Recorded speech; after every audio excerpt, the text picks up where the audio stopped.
The Abu Dhabi Grand Prix, the end of the 2017 season, the beginning of a new look for Formula One. After 23 years with a recognised brand, the response to the new look was somewhat muted. The design of the logo is actually quite pleasing. It's contemporary, it's modern. You can see what's trying to be achieved by it, the cues to automotive design and the track. That's all quite clear. The thing I think that has confused people is why now? There wasn't really a real reason for things to change. There's a lot of loyalists for Formula One, a lot of people who really are invested in it emotionally, and all of a sudden overnight, what they had loved before suddenly changes for no apparent reason.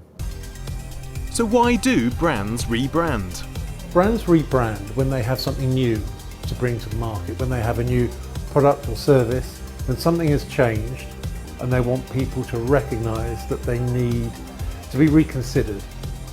Whilst F1's rebrand didn't exactly set the world alight, Leeds United's sporting rebrand inflamed passions in Yorkshire.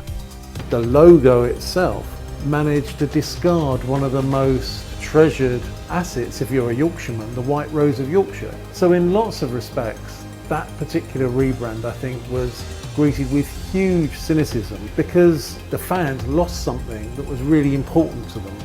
Meanwhile, a more successful football club had a more successful rebrand. Manchester City are very much going into a new era for the whole club, becoming a global brand as much as anything else. So there were real reasons for change. They didn't throw the baby out with the bathwater. They kept hold of the things that they know people would love, but they could see it was more modern, more contemporary. When thinking of rebranding in sport, think of it sometimes as the flag of the tribe and all the emotions that are surrounding a country flag. Can you talk to us a little bit about the rebranding? For me, it was about how do we start to signal kind of change. And so the sort of new design and the logo was very much about having a bold simplicity. We looked at these sort of designs of the cars, so it's quite kind of low profile, 2 lines and a sort of the one, and that's representative of like 2 cars crossing a finish line. So you took a chance with this. Why did you decide to pull the trigger? For me, it's actually how do we start to build and create an identity for Formula One, and that was something we didn't have before. It was Formula One and we had a badge that we put into lots of different places. But actually, if we are to stand for something and to be relevant and meaningful for our fans, it does need to have that identity and a clear kind of purpose and mission. So were you disappointed when some of the fans didn't seem to take to it too readily? I mean, there was some pushback. Yeah, we were very aware that there was always going to be mixed responses when change is introduced, and change takes time.